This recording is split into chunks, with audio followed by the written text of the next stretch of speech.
Imagine stumbling upon a photograph hidden in a dusty attic, an image so unsettling it seems almost unreal. Faces stare back at you, gaunt, asymmetrical, eyes strangely misaligned, yet undeniably human.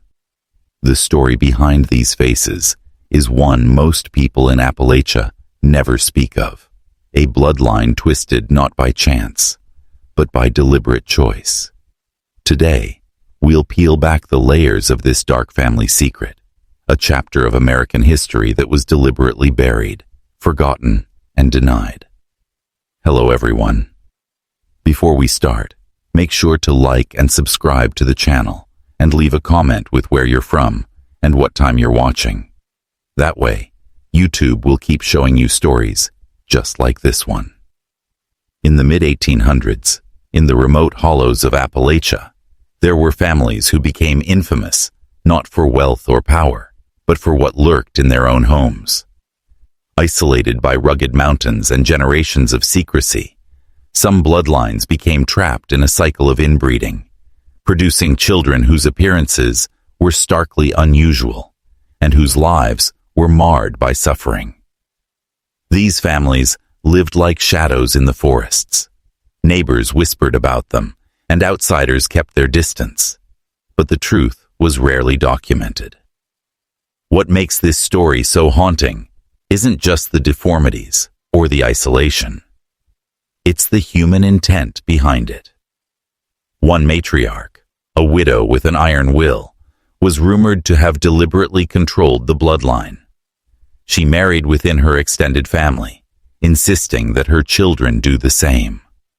Over decades, this obsession left a visible mark: twisted features, misaligned jaws, and eyes that seemed to carry both confusion and knowledge no child should possess. The surrounding community noticed, but fear, and perhaps complicity, kept them silent. Some historians have tried to dismiss the tales as folklore, but hidden court records, old diaries, and a handful of surviving letters suggest otherwise. The truth, buried beneath layers of mountains and secrecy, is more chilling than fiction. Families feared the children, yet they were bound by blood, trapped in a life their ancestors had designed. The deeper you dig, the more you realize that this isn't merely a story about physical deformity. It's a tale of power, control, and the human capacity for cruelty masked as preservation. This is Appalachia's darkest family secret, a legacy that lingered long after the mountains swallowed its whispers. And tonight, we are going to uncover it. The deeper into the Appalachian hollows you go, the more you realize how isolation shapes a community and a bloodline. In the 1800s, travel between valleys was nearly impossible, and families often relied solely on their own kin for survival. Farms were small, resources limited, and neighbors were miles apart. In such conditions, marrying within the family was not just common. It was, in some cases, a perceived necessity. But necessity can twist into obsession, and obsession into horror. Records tell of a particular family whose lineage became a subject of whispered dread. Generations were born in the same creaking farmhouse, their lives dictated by the strict will of a matriarch who believed she was protecting a legacy. The children inherited more than land or farm tools. They inherited deformities, visible proof of repeated unions between close relatives. Faces bore unusual features, eyes that seemed to look in different directions, jaws that didn't meet properly, and foreheads that protruded unnaturally. Yet, despite appearances, these individuals were alive, painfully aware of their differences, trapped within a community that looked the other way. But isolation alone cannot explain the intensity of the story. The widow at the center of this bloodline exerted control with frightening precision. Diaries describe her carefully matching couples, observing pregnancies, and even controlling who slept in the same room. Her obsession with purity was more than social. It was medical in her mind, a misguided attempt to strengthen her family while erasing any possibility of outsiders diluting her line. The consequences were catastrophic. Many children were stillborn, and those who survived carried the physical scars of generations of restriction. Neighbors spoke in hushed tones, claiming that at night you could hear cries from the farmhouse, though no one dared investigate. Townsfolk left offerings at the edge of the property, believing the family might be cursed. Letters and records hint that some locals attempted to intervene, but the widow's influence was formidable. Even law enforcement avoided the situation, fearing both the family's retaliation and the moral ambiguity of disturbing a private household. In essence, this dark legacy was protected by fear, secrecy, and the mountains themselves. The story is difficult to reconcile with modern sensibilities. We think of inbreeding as rare or accidental. But here, it was deliberate, methodical, and enforced. And this control over life and blood created a distorted mirror of humanity. People who were unmistakably human, yet shaped by the shadow of their ancestors' obsession. It's a chilling reminder of how isolation and authority can warp generations, leaving marks not only on the body, but on the soul. The physical manifestations of this deliberate inbreeding were undeniable. Faces told a story that words could barely capture. Some children had crossed eyes that refused to focus. Others had unusually large foreheads or underdeveloped jaws, and a few carried subtle yet unmistakable deformities that made them stand apart, even in a community used to hardship. But these physical traits were only part of the story. The psychological impact ran deeper, carved into the minds of every generation. Imagine living your entire life in a place where your appearance immediately marks you as different. The children of this bloodline were taught to endure isolation and whispered ridicule. Education was scarce, but the matriarch ensured her family learned one lesson thoroughly: loyalty to blood above all else. Any deviation from her design was met with punishment, subtle manipulations, or social ostracism. They were kept close, taught fear and obedience, and fed a narrative that made the outside world dangerous. These were not just children. They were pawns in a grim experiment that spanned decades. It's tempting to ask whether the family ever questioned this cycle, whether a child or a grandchild ever dared to defy the matriarch.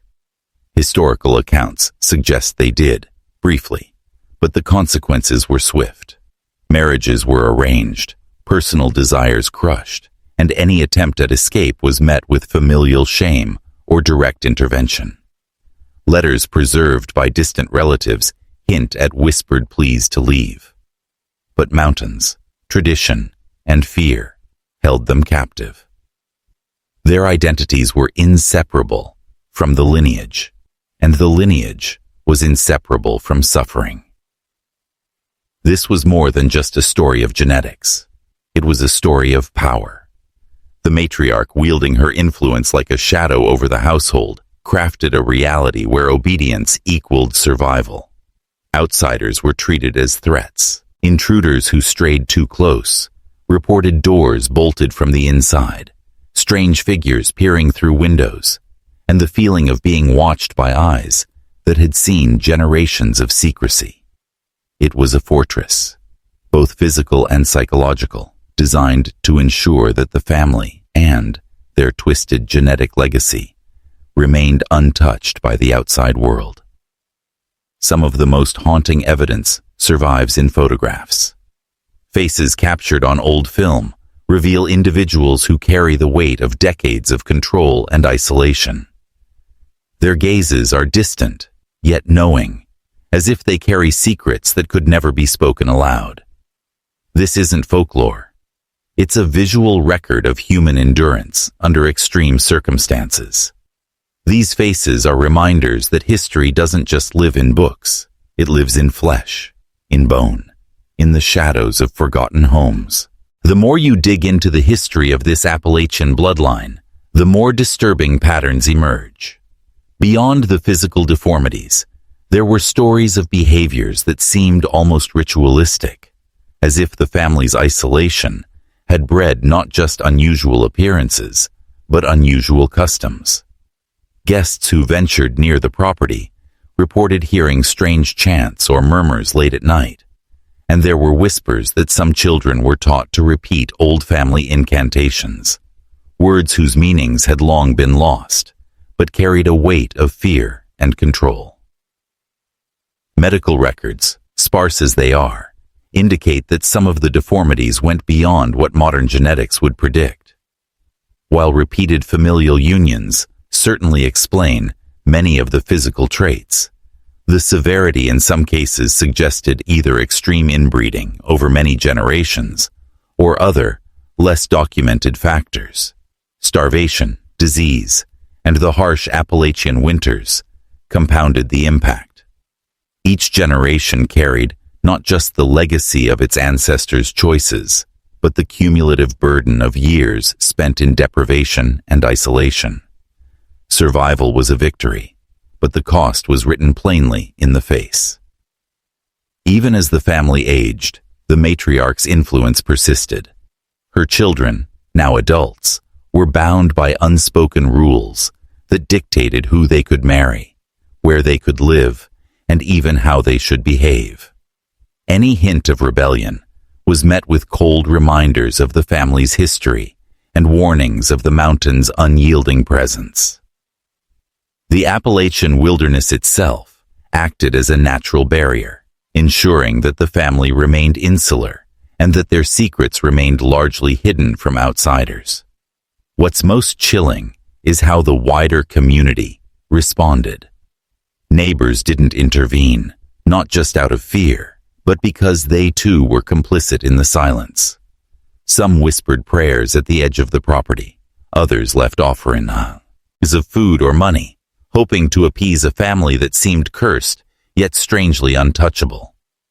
It was a social contract of avoidance. Don't ask questions, and you won't be dragged into their nightmare.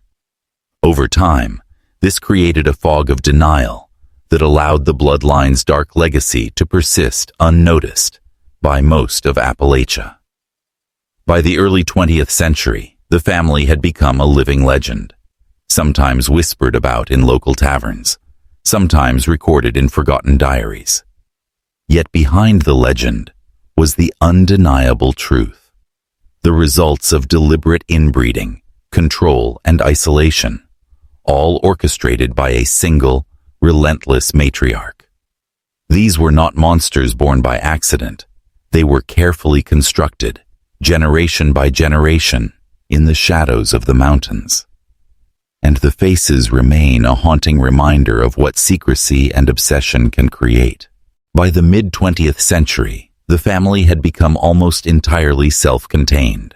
Descendants were rarely seen beyond the hollows, and those who did leave often returned with stories of strange, almost ritualistic behaviors, or of relatives whose appearances were impossible to ignore. These accounts fed local legends, but the truth was far more harrowing than folklore. The family had become a living archive of human obsession, genetic consequence, and isolation, a cautionary tale hidden in plain sight. Psychologists who later examined case notes and photographs described the emotional environment as one of perpetual surveillance. Every action was monitored, every emotion subtly controlled, and every choice weighed against the matriarch's vision. Children learned early that their identities were subordinate to the family line. Some historians suggest that this extreme form of psychological conditioning compounded the physical effects of inbreeding, creating adults who were not only physically distinct, but psychologically attuned to fear, obedience, and secrecy. And yet, life persisted. The children grew into adults who married within the family, as dictated, producing the next generation of the bloodline. Some managed small trades, others farmed in near silence, all under the invisible thumb of the family's unwritten code. Outsiders described glimpses of them walking the hills, silent, gaunt, eyes that seemed to see far too much. Every photograph captured this eerie duality. Human beings, shaped by love and cruelty, loyalty and compulsion, isolation and survival. If you're still watching, you're already braver than most.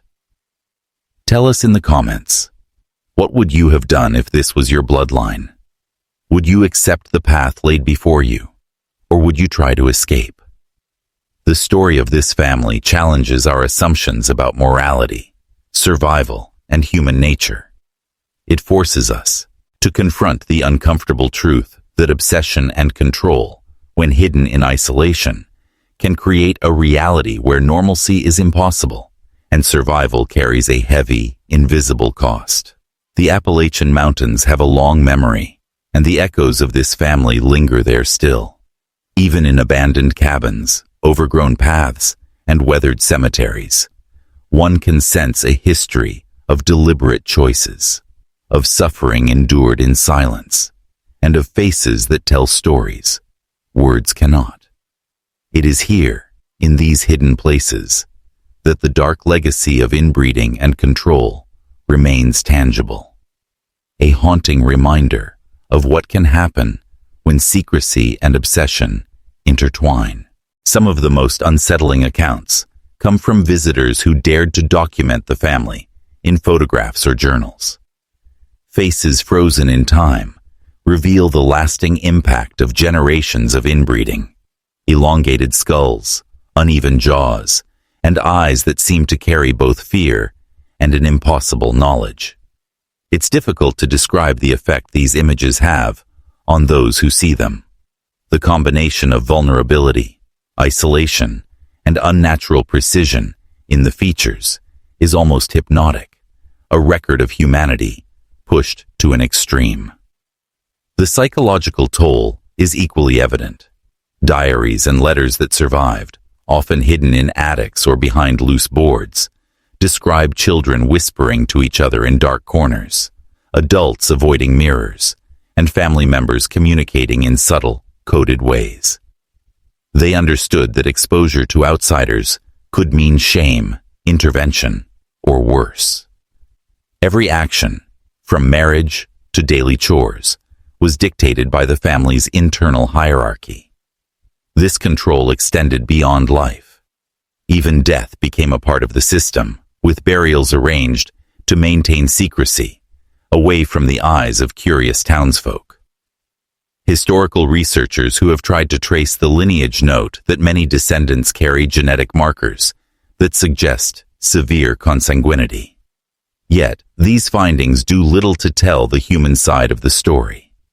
The suffering endured, the isolation imposed, and the social stigma faced cannot be measured in charts or DNA sequences.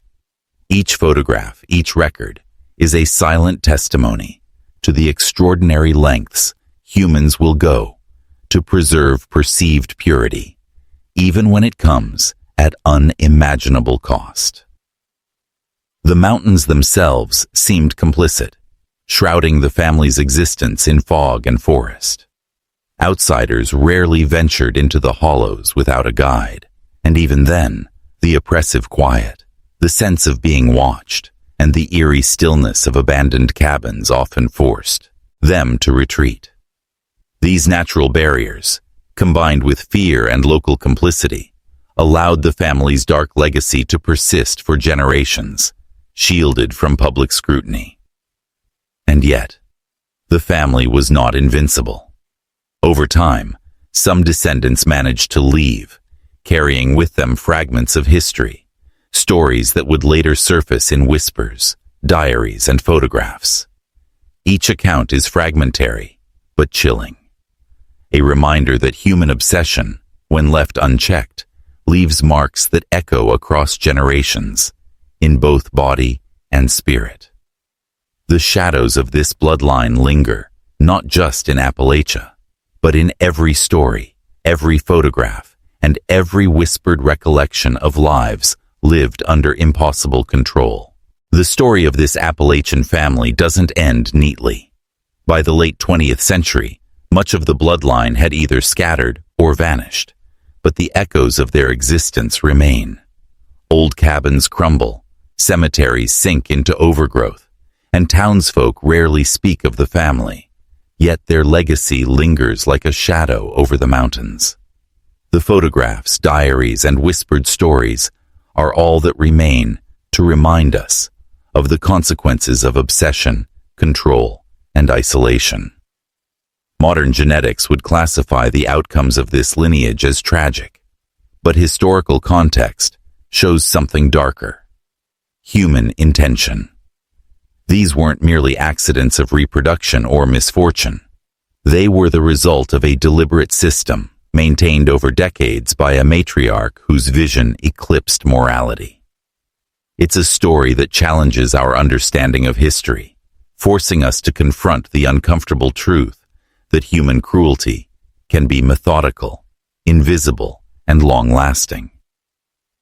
Visitors who stumble upon remnants of the family's property today often describe a palpable heaviness in the air, an unsettling quiet, and a feeling of being observed.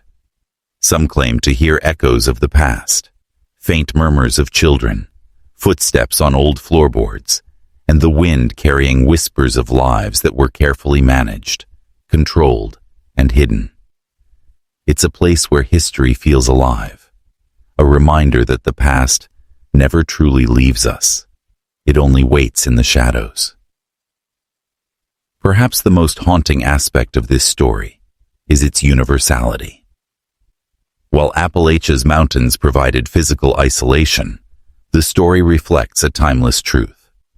When secrecy, obsession, and fear converge, the human cost can be devastating, and the results are etched into flesh, mind, and memory. What was done to this family was hidden for generations, yet its traces remain, urging us to remember, reflect, and, perhaps, learn from the darkness that humanity is capable of producing. So, when you think of the Appalachian Hollows, remember the story of this bloodline, not as a curiosity, not as folklore, but as a living testament to what can happen when human control is absolute and mercy is absent. Faces once hidden in attics, letters long buried, and cabins swallowed by time all tell the same chilling story. A story of obsession, inbreeding, and survival at any cost. And as you close this chapter, remember, history is never truly silent, and some secrets refuse to stay buried.